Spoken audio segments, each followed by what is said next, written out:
If I was going to make stuff up about him, I'd start telling people he wears diapers.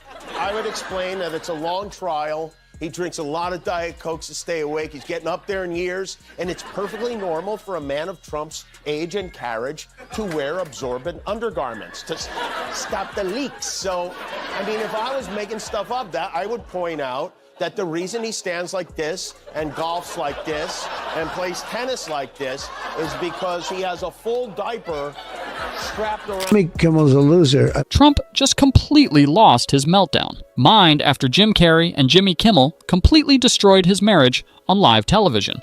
This was not a roast. This was a full-scale comedic annihilation, and Trump bit the bait harder than ever. The jokes were brutal, the delivery was merciless, and the fallout, oh, it's legendary. We are going to conquer the vast frontiers of science, and we are going to lead humanity into space and plant the American flag on the planet Mars and even far beyond. Seething, ranting, frantic damage control, and possibly even a few broken ketchup bottles, Mar-a-Lago has never seen madness like this. What did they actually say that pushed him over the edge? Buckle up, because this is gold when it comes to analyzing the Trump, Melania saga. Jimmy Kimmel and Jim Carrey put their comedic scalpels into action with surgical precision, revealing the underside of a marriage that is so often as fake as a 3-day bill. It's pushed us to the point where we can't even agree on the weather. What a stupid time to be alive. But has anyone thought about unplugging America and plugging it back in again? Because we are parentless. You know? We are babysat by the television. We're taught how to think by the television. That's the dangerous thing about what's going on right now. There are generations growing up right now who are learning to lie. That lying is okay. That this kids say fake news. That you're supposed to hate half the country. You know? And if anything, we've got to get back to a place where we realize that a vote is not who you are. You know, and because you voted Republican, you're not stupid, you're not different, you're not worthless. You know, I could break bread with anybody who voted for Trump. The Trump-Melania dynamic has always been a combination of uneasy hand slaps, wooden photo opportunities, and the occasional glance from Melania that barks, "Help me, I've made a horrific mistake." And Kimmel, oh, he's just here to highlight what we're all thinking as is the custom. Except for 4 years ago, when Trump declined to do so, the outgoing first couple greeted the incoming president and first lady. Which was fun to see. Trump even participated in Melania's wardrobe for this ceremony. A lot of people are commenting on it. He told her that he thought it would be super hot if she wore like a goth. Al Capone, and so she did. We discovered Carmen Sandy, Diego View Kimmel. as is tradition, except for 4 years ago when Trump refused to do it, the outgoing first couple welcomed the incoming president and first lady, which was interesting to watch. Trump actually got involved in Melania's outfit for this ceremony. A lot of people are talking about it. He told her he thought it would be super hot if she dressed like a goth Al Capone. And so she did. We found Carmen Sandiego. Ever the maestro of late-night satire, recently focused on Trump's financial debacle with the previous president, asserting he couldn't pony up a $464 million bond after post-F fraud conviction. Kimmel quipped that Melania could end up with half of the nothing he currently owns. The punchline: if you think she despises him now, wait till he's broke. It's a zinger that describes Melania. Planning her exit strategy quicker than you can say prenup.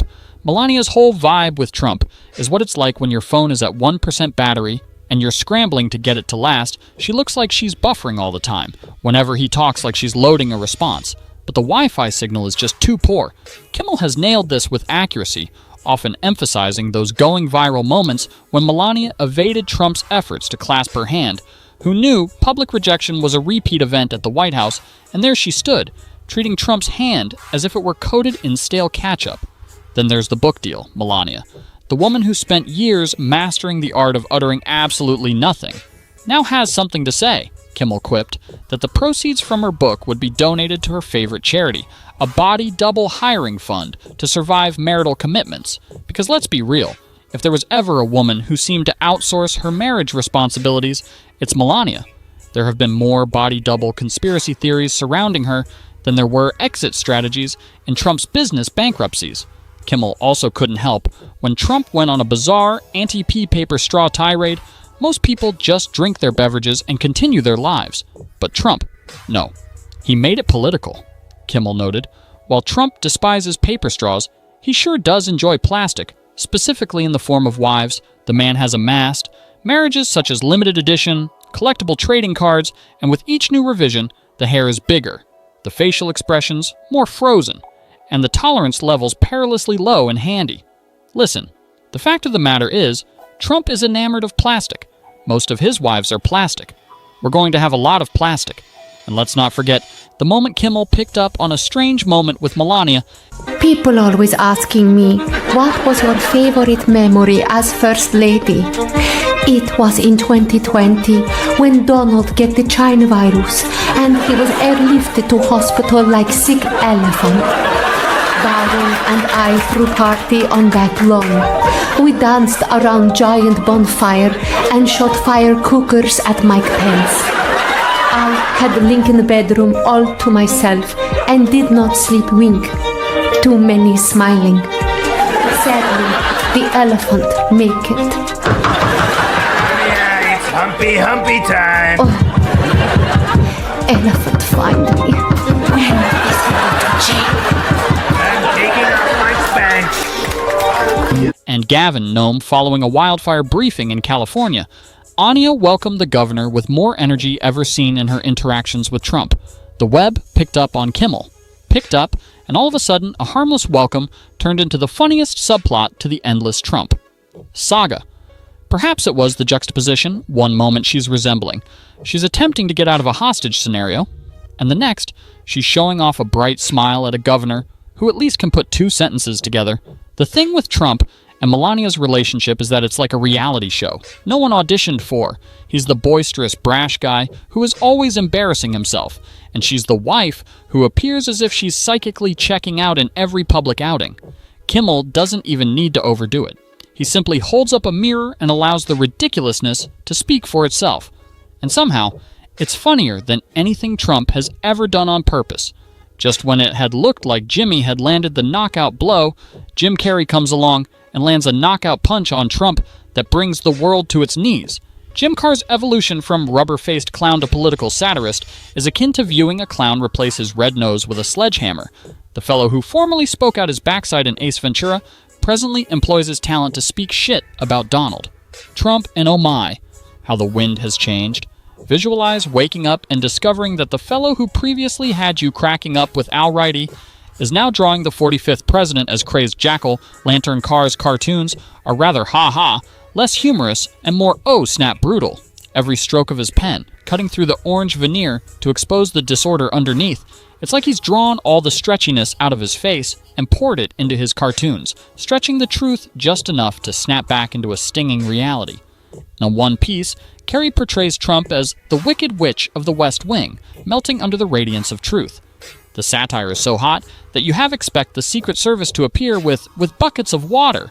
Carrey does not merely roast Trump, he flambés him, presenting a dish so hot it makes political commentators grab for the milk, but brings not merely doodling for giggles.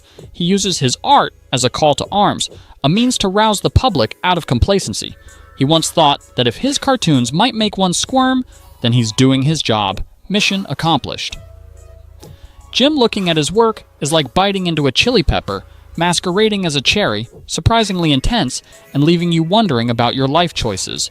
Now his take on Trump as a melanoma, spreading across the face of democracy, is less caricature and more diagnosis. Carrey doesn't pull any punches. He salt rubs the wound, pointing out the malignancy he sees in the administration's actions. It's the sort of visual satire that has you giggling, then reaching for irregular moles. Carr's disdain is not limited to the occupant of the Oval Office himself. His pen cites enablers and scants, sketching them as vacant-eyed zombies, mindlessly stumbling behind their leader over the cliff. It's the Walking Dead Capitol Hill edition, and Carrey is the show's most savage critic. Some would argue, Carr's art is unsubtle, but subtlety is a luxury in times of crisis. His work is a defibrillator to the conscience of the nation, every shock requiring attention. He's the canary in the coal mine. But this canary has a Sharpie and isn't afraid to use it. Look what critics say, that Carey's foray into political art is a desperate attempt at relevance. But that's like saying Picasso only painted during wars for the publicity. Carey has discovered a new canvas in the political arena, and he's painting it red-white. And you can't be serious. His portrayal of Trump as a killer clown isn't just a reference to his own film history, but a chilling reminder of the circus he feels the administration has become. It's as if Penny Wise decided to run for office, and Carey is here to say that the emperor has no clothes, but lots of grease paint. Carr's art isn't limited to the digital space. It's been shown in galleries, eliciting both applause and outrage. Walking through such an exhibit is like walking through a minefield of did he just moments, each piece challenging you to face the uncomfortable realities he lays before him. His critics, of course, dismiss his work as the ramblings of a Hollywood elite out of touch with the common man. But Carr's reply is the artistic equivalent of a mic drop, a drawing of Trump as Nero fiddling. While America burns, it's a bold statement proffering that though Rome wasn't built in a day, it could be dismantled in one presidency.